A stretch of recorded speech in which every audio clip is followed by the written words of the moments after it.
সরকারের নানা উদ্যোগের কথা বলা হলেও সে অনুসারে গতি নেই বার্ষিক উন্নয়ন কর্মসূচি এডিপি বাস্তবায়নে।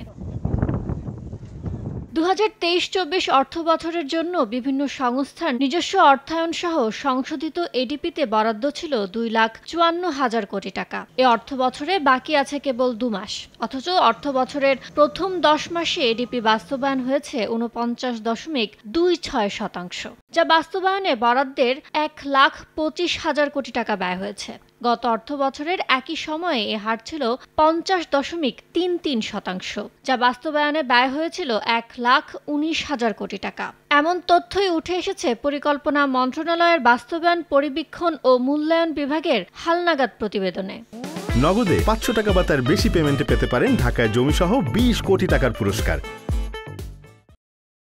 এর মধ্যে শুধু এপ্রিল মাসে এডিপি বাস্তবায়নের অগ্রগতি ছিল ৬.৯৬%, যা বাস্তবায়নে ব্যয় হয়েছে ১৭,৭০৩ কোটি টাকা।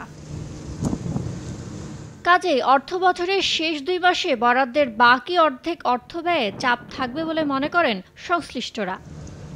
ইয়ানুর শিফাত, সময় সংবাদ, ঢাকা।